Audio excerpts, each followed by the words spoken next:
Hollow की, ठीक है, ठीक है। हॉलो एक हमारे पास स्फीयर था जिसके ऊपर हमारे पास क्या चार्जेस, एक यूनिफॉर्मली डिस्ट्रीब्यूशन, उसकी हमारे पास क्या थी, यूनिफॉर्मली डिस्ट्रीब्यूशन, ठीक है। उसके अंदर हमने देखा था कि उस स्फीयर के अंदर इंटेंसिटी क्या हो, ठीक है।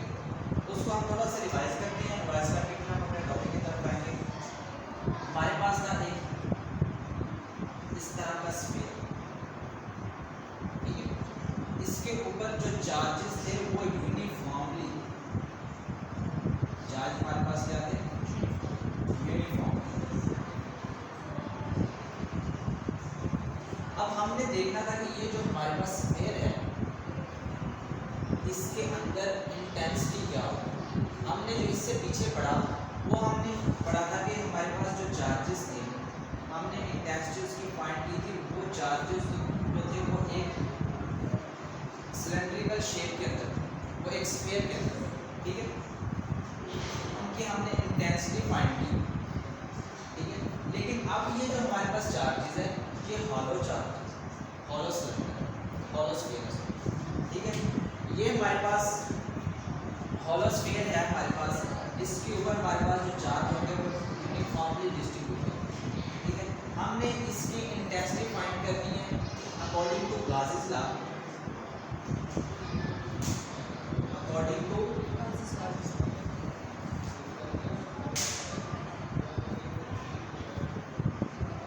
गाउस' लॉ हमने फाइंड करनी है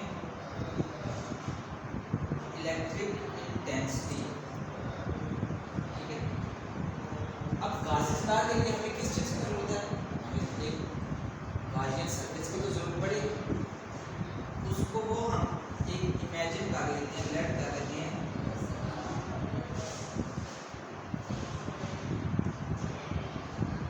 गाउसियन सरफेस। मैं इसके अंदर एक लेट कर लेता हूँ, हमारे पास ये जो है एक सरफेस है, गाउसियन सरफेस। इसका रेडियस जो है हमारे पास यहाँ से यहाँ तक r प्राइम था और यहाँ से यहाँ तक का जो रेडियस था वो r। हमने ये चीज़ पढ़ी थी, हमने कहा था कि जो r प्राइम है ना वो लेस देन है r से। r प्राइम का जो रेडियस है वो जो हमारे पास गाउसियन सरफेस के अंदर है, जिसके अंदर हमने गाउसियन सरफेस लिया है, उसका जो रेडियस है वो छोटा है किससे, r से, ठीक है। हमने उसको मैथमेटिकल फॉर्म में किया। अब ये जो हमारे पास स्फीयर है इसका हमने इलेक्ट्रिक इंटेंसिटी फाइंड करनी है कि हमारे पास क्या है इसके अंदर, इसकी इलेक्ट्रिक इंटेंसिटी है या नहीं। हमने अकॉर्डिंग टू गाउस' लॉ हमने एक रिलेशन पढ़ा था, phi is equal to 1 over epsilon naught। अब ये हमने पढ़ा था इनक्लोज चार्ज, ठीक है। ये हमारे पास था चार्ज किसके लिए था, इनक्लोज सरफेस के लिए, यानी कि चार्ज था उसका सरफेस क्या था, इनक्लोज, ये तो था इनक्लोज के लिए। लेकिन हमने पढ़ना है कि अभी ये जो चार्जेस है ये क्या है हमारे पास इसके अपर सरफेस के ऊपर, ठीक है। अब यहाँ पे हमारे पास ये जो चार्जेस है जब इसकी इलेक्ट्रिक इंटेंसिटी, जब इसकी फील्ड इस सरफेस में क्रॉस करेगी, अगर यहाँ से क्रॉस करेगी तो यहाँ से लीव भी करेगी, यहाँ से इंटर होगी तो यहाँ से क्या होगी, आउट भी होगी। अगर यहाँ से हमारे पास, मैं एक और स्फीयर बना लेता हूँ, हमारे पास ये चार्ज है, यहाँ से इसकी फील्ड इंटर हो रही है, ऐसे इसकी फील्ड होती है, हमने शुरू के अंदर पढ़ाई सी, जब फील्ड इंटर हो रही है मैंने इसको नाम दे देता हूँ -1। अब जहाँ से ये आउट हो रही है मैं इसको नाम दे देता हूँ +1। अब -1 और +1 दोनों मिलकर क्या आंसर बना रहे हैं, -1 और +1 कैंसिल होकर आंसर आ रहा है। यानी कि इसका मतलब इस चीज़ से हमें पता चला कि सरफेस के ऊपर चार्जेस हो तो इसके अंदर इंटेंसिटी जो है वो 0 है।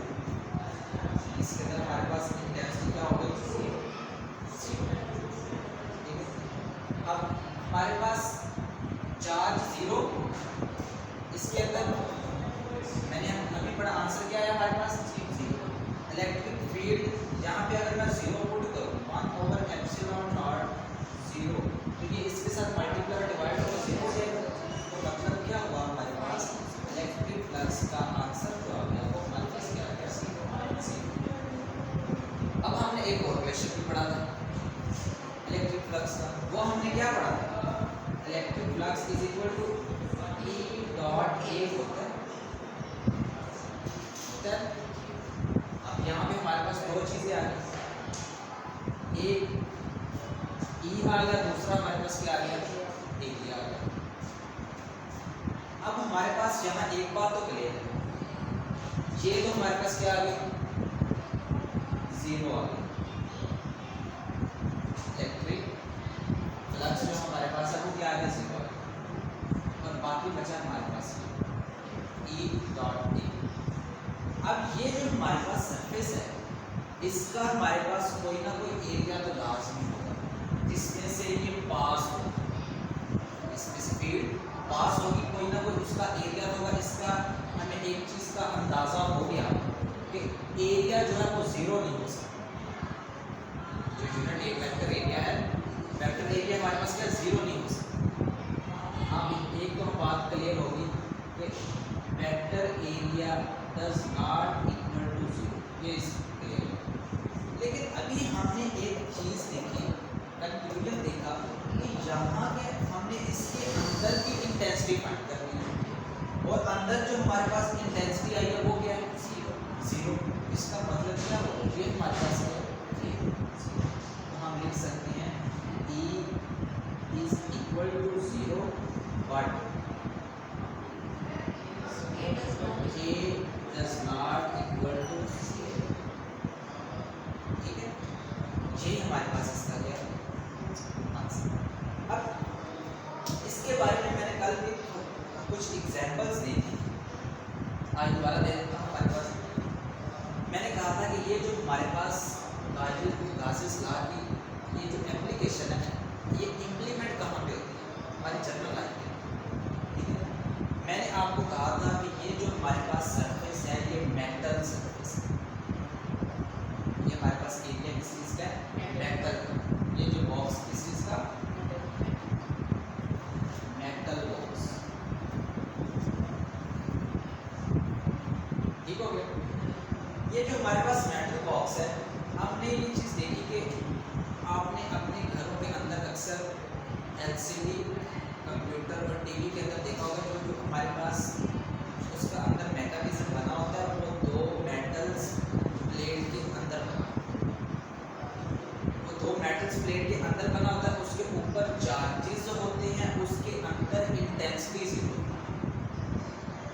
जब अंदर इंटेंसिटी, इलेक्ट्रिक इंटेंसिटी जीरो होगी, तो बाहर से आने वाली वेव्स जो है, रेज है, magnetic wave, electric field lines, magnetic field lines, ये जितनी भी हमारे पास फील्ड्स हैं, ये इसके अंदर इफेक्ट नहीं करेंगे। इसके अंदर क्या होंगी, इफेक्ट नहीं करेंगे। ये यहाँ से ही इस चार्जेस की वजह से रिपेल हो जाएगी। इसके अंदर जो इंटेंसिटी है वो जीरो होगी। अब वो जो मेटल बॉक्स का बना होता है, जब उसके ऊपर हमारे पास कोई भी वेव्स आके टकराती हैं, इलेक्ट्रिक या मैग्नेटिक, तो वो उसके अंदर वाले मैकेनिज्म को इफेक्ट नहीं करती, जिसकी वजह से क्या होता है ना, हमारे पास जो अंदर पिक्चर आप टीवी या लैपटॉप या कंप्यूटर के ऊपर देख रहे होते हैं, वो आपको वाज़िया नजर आ रही होती है, वो इसी वजह से नजर आ रही है। ठीक हो गया। हमारे पास टीवी और कंप्यूटर, ठीक है। अगर आपने इसका मज़ीद मैकेनिज्म चेक करना है, तो आप इसको आप देख सकते हैं माइक्रो ओवन। ठीक है, माइक्रो ओवन के अंदर आप क्या कर सकते हैं,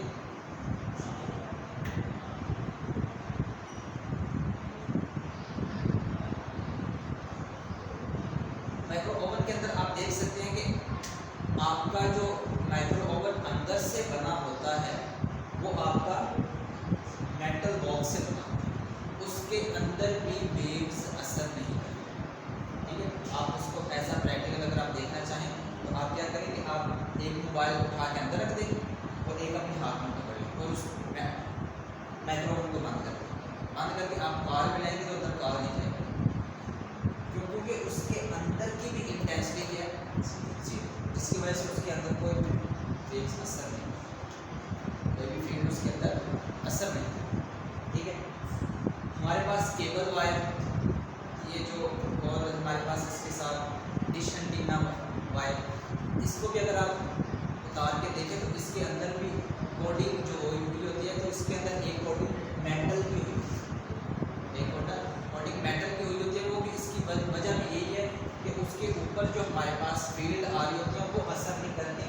जिसकी वजह से ये मेटल क्या करता है, उसको उन फील्ड को अंदर नहीं जाने देता, जिसकी वजह से जो उसके मेटल बॉक्स के अंदर, मेटल बॉडी के अंदर जो वायर होती है उसके अंदर से लाइट पास हो रही होती है, जिसकी वजह से आपकी टीवी के जो हमारे पास डिश है उसकी भी साफ नज़र आ रही होती है जो भी, और उसके अलावा हमारे पास केबल वायर होती है, केबल की भी तस्वीर साफ वाज़ेह नज़र आ रही है। ठीक हो गया, ये थी हमारे पास एक ऐसा प्रैक्टिकल जिसको आप कर सकते हैं। हाँ, एक और मेटल शीट बनी होती है शेल्फ पे बनी डालने के लिए, मेटल शीट, ठीक है, आपने शेल्फ पे डाली होगी, ऊपर बर्तन रखे होते हैं, ठीक है, बर्तन रखे होते हैं मेटल शीट। अगर आप अपना मोबाइल उस मेटल शीट के अंदर रख के उसको ऊपर से लपेट दें अच्छी तरीके से, आप कॉल करेंगे तो फिर भी कॉल अंदर नहीं जाएगी, क्योंकि उसके अंदर भी इंटेंसिटी क्या हो जाती है, जीरो। ये सब हमारा कल का आर्टिकल गासेस लॉ।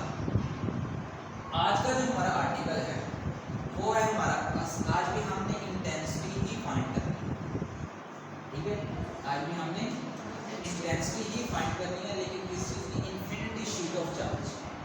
अब ये जो शीट है ये बहुत ही लेंथी है, मैं इसको आपको दिखा नहीं सकता कि ये शीट कितनी बड़ी है, लेकिन उस शीट का एक छोटा सा पार्ट मैंने इस इधर बना दिया कि यहाँ पे हमारे पास जो चार्ज की डिस्ट्रीब्यूशन है इस शीट के अंदर वो यूनिफॉर्म हमारे पास चार्ज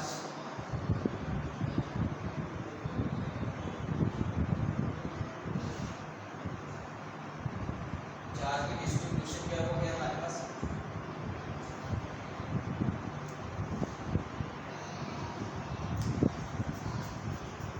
यूनिफॉर्म, ठीक है।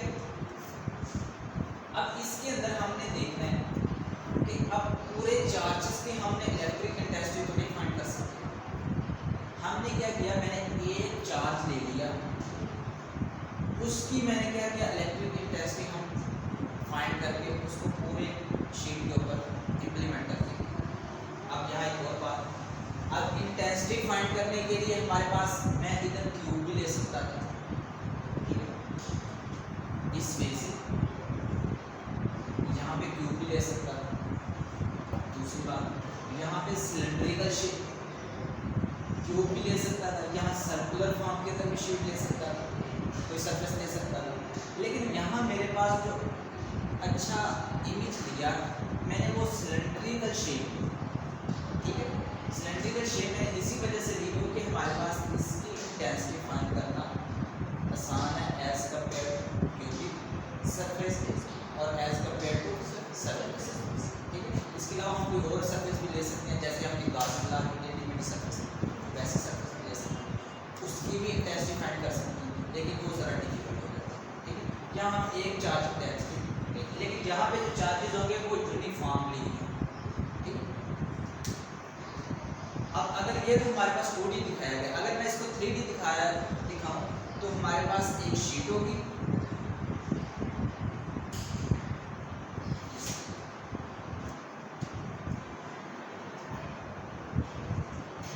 हमारे पास इस तरह की एक शीट होगी, ठीक है, उसके ऊपर यूनिफॉर्मली चार्ज डिस्ट्रीब्यूट, ठीक है, उसके अंदर हमने एक चार्ज के ऊपर ऐसे सिलेंड्रिकल शेप,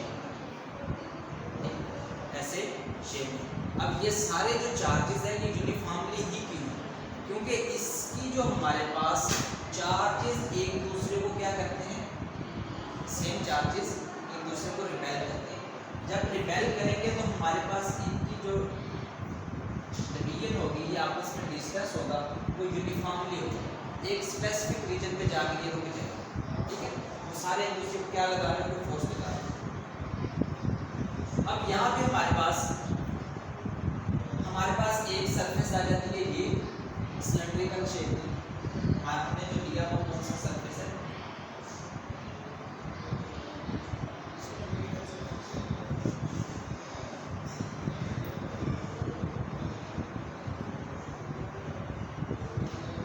हमने सिलेंड्रिकल सरफेस के, ठीक है, ये हमने कंसीडर किया। अब हम यहाँ पे इसका फ्लक्स देखते हैं, हमारे पास इसका फ्लक्स हमारे पास क्या है, हमारे पास एक फ्लैट सरफेस ये, तो हमारे पास दूसरा फ्लैट सरफेस ये, जैसा कि मैंने आपको अभी दिखाया। हमारे पास एक फ्लैट सरफेस ये वाला आ गया और दूसरा फ्लैट सरफेस हमारे पास ये वाला, ठीक है, यहाँ पे इस वे से हमारे पास होता है। हम लेते हैं फ्लैट सरफेस,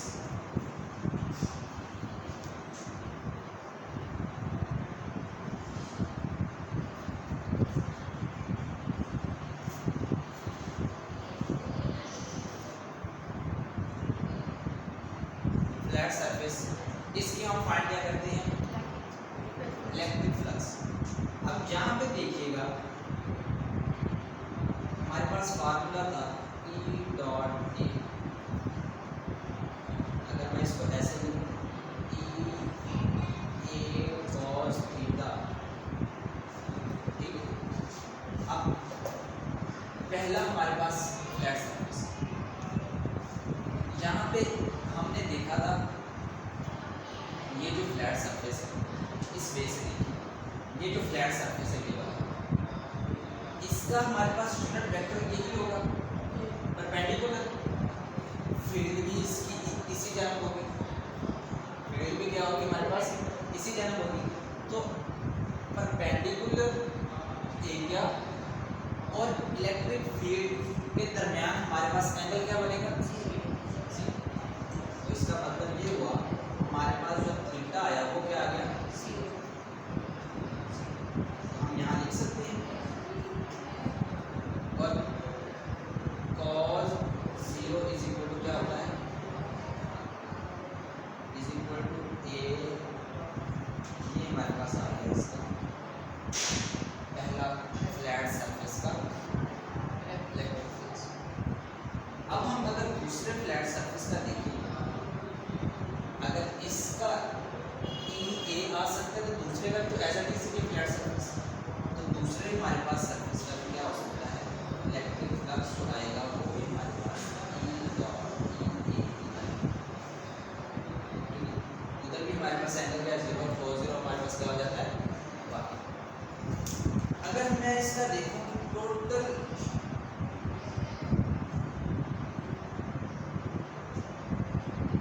इलेक्ट्रिक फ्लक्स तो हमारे पास क्या है, मैं इधर लिख सकता हूँ total electric flux is equal to E dot E A plus E A,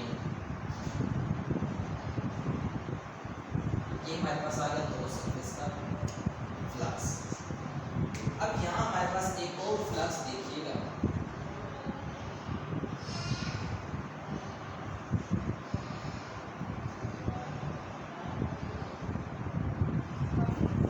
curve surface. अब इस सरफेस का हमारे पास फ्लक्स देखिएगा, अब ये हमारे पास क्या था फ्लैट सरफेस और ये भी हमारे पास क्या था फ्लैट सरफेस, हमने उसका इलेक्ट्रिक फ्लक्स फाइंड किया। अब ये जो सिलेंड्रिकल है हमने यहाँ तक का तो सरफेस फाइंड कर लिया, अब ये जो सरफेस है सिलेंड्रिकल इसका भी कोई ना कोई तो हमारे पास एरिया होगा, इसका भी हमारे पास कोई ना कोई एरिया होगा। तो इसका जो परपेंडिकुलर एरिया होगा ये इसके यहाँ पे होगा ऐसे, इसका भी होगा हमारे पास ऐसे, इसका ऐसे, इसका जो सरफेस होगा ये ऐसे ऐसे एक क्या होगा इसका सरफेस होगा।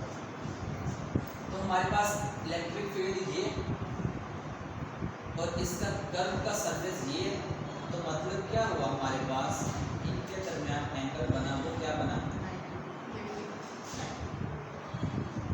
तो जहाँ भी हमारे पास क्या आ गया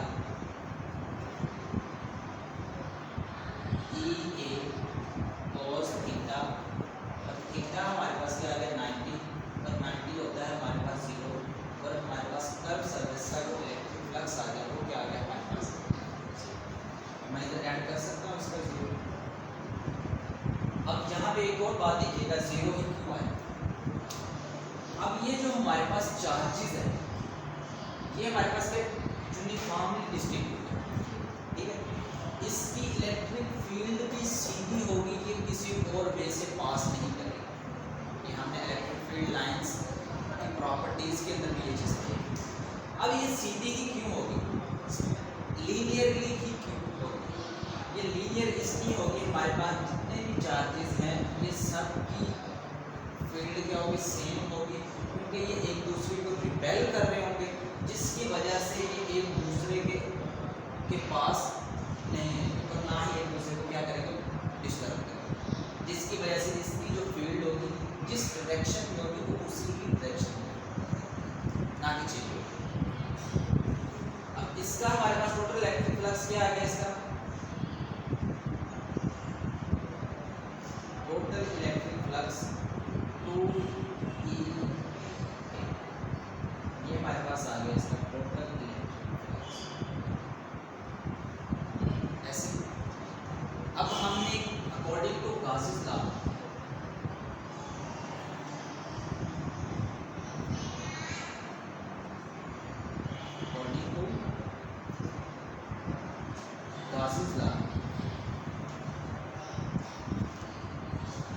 हमने पढ़ा था इलेक्ट्रिक फ्लक्स जो होता है 1/ε0 Q, यही पढ़ा था। अब यहाँ पे हमारे पास क्या आ गया, Q। अब हम फाइंड करते हैं Q। अब Q हमारे पास क्या है, हमारे पास चार्ज डेंसिटी भी हम डिफाइन करेंगे, चार्ज डेंसिटी। अब हमारे पास चार्ज डेंसिटी क्या होगी, हमारे पास चार्ज डेंसिटी इसको रिप्रेजेंट करते हैं ऐसे, ठीक है, इज इक्वल टू चार्ज पर यूनिट एरिया। ये हमारे पास क्या आ गया, चार्ज डेंसिटी। अब चार्ज डेंसिटी का इसके अंदर क्या लिखा, ये चार्ज डेंसिटी जो है ये हमें बताती है कि हमारे पास इस एरिया में से कितना चार्ज पास हो। अब ये चार्ज डेंसिटी हमें बताएगी कि इस एरिया में से कितना चार्ज पास हो, ठीक है। अब इसमें से अगर मैं वैल्यूज निकालूं Q की, हमारे पास आंसर ये क्या आएगा, रिलेशन तो हमारे पास ये है। मैं इस रिलेशन के अंदर गॉसेस लॉ के अंदर ये जो वैल्यूज है Q की और इलेक्ट्रिक फ्लक्स की, ये जो हमने निकाली ये हम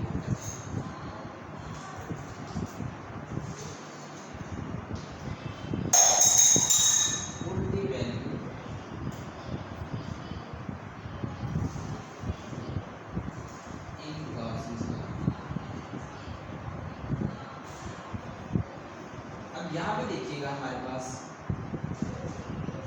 इलेक्ट्रिक फ्लक्स था, इसका आंसर क्या आ गया, 2E is equal to 1/ε0। Q हमारे पास क्या आ गया। अब यहाँ हमने शुरू के अंदर पढ़ा था कि हमने फाइंड क्या करनी है, इलेक्ट्रिक इंटेंसिटी। अब यहाँ पे इलेक्ट्रिक इंटेंसिटी है इंटेंसिटी, बिल्कुल है। ये हमारे पास क्या इलेक्ट्रिक इंटेंसिटी, जो चीज़ कैंसिल होते हुए करके इस इंटेंसिटी को हमने क्या कर लिया, माइनस एरिया से क्या होगा, कैंसिल होगा। अब ये हमारे पास आ गया E इज इक्वल टू, यहाँ मल्टीप्लाई हो रहा है, नीचे जाके क्या बनेगा हमारे पास,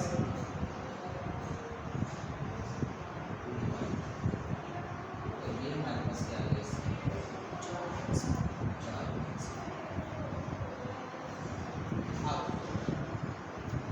मैंने आपको इलेक्ट्रिक इंटेंसिटी का पिछले लेक्चर में बताया था कि इसका हमारे पास ये क्या होता है, यूनिट वेक्टर। इलेक्ट्रिक इंटेंसिटी हमारे पास क्या है, सॉरी यूनिट वेक्टर, ये हमारे पास क्या है, वेक्टर है।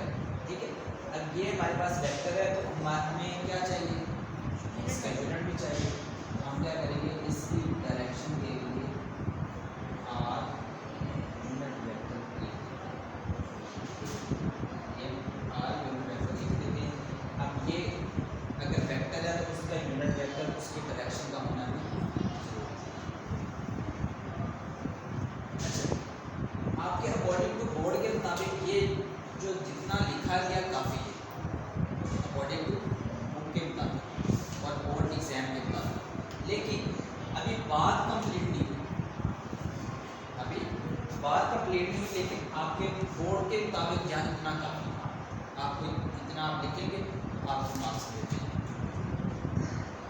अब यहाँ पे बात क्या आती है हमारे पास बात आती है, हमने रिलेशन पढ़ा E is equal to 1/4 pi epsilon naught Q over R का स्केयर।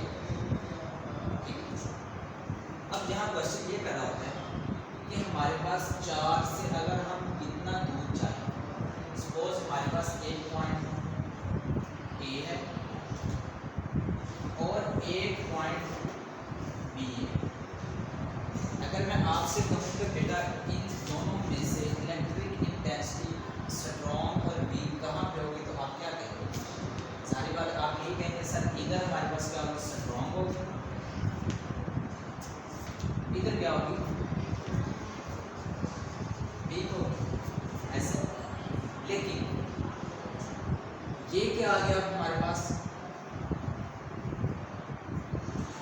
डिस्टेंस, ये हमारे पास क्या है, डिस्टेंस, जो कि हमने इस रिलेशन में देखा वो हमारे पास क्या है, अकॉर्डिंग टू रिलेशन इनवर्सली।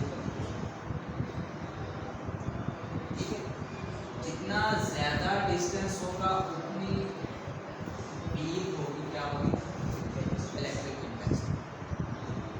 अगर हम इसी कंसेप्ट को यहाँ पे इम्प्लीमेंट करें तो यहाँ तो कोई डिस्टेंस वाला चक्कर नहीं है, यहाँ तो कोई डिस्टेंस वाला चक्कर ही नहीं है, लेकिन आपको हमें इसकी भी सेटिस्फेक्शन चाहिए, हमें इसकी भी सेटिस्फेक्शन चाहिए कि ये आप यहाँ पे डिस्टेंस नहीं है, यहाँ पे है।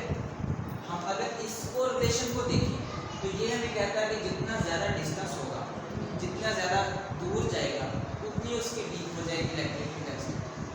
अगर जितना हमारे पास होगा उतनी उसकी वीक हो जाएगी, स्ट्रॉन्ग हो जाएगी, इलेक्ट्रिक इंटेंसिटी स्ट्रॉन्ग हो जाएगी। लेकिन यहाँ पे ये रिलेशन नहीं आर है।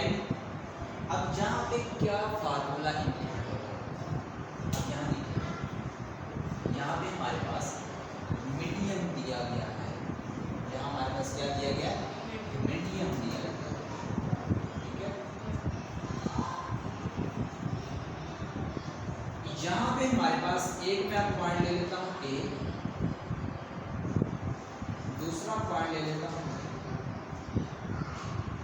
अब मैं अगर आपसे पूछूं कि बेटा हमारे पास A और B पॉइंट पे इलेक्ट्रिक इंटेंसिटी क्या होगी, तो अब आप कह सकते हैं इस रिलेशन को देख के सर A पे स्ट्रॉन्ग होगी और B पे वीक होगी, कह सकते हैं आप? नहीं कह सकते, क्योंकि अब ये हमारे पास एक रॉन्ग वे होगा। अब जहाँ देखिएगा हमारे पास कैसे इन दोनों पे हमारे पास इलेक्ट्रिक इंटेंसिटी जो है वो सेम रहेगी, और कैसे, क्वेश्चन आ जाता है कैसे।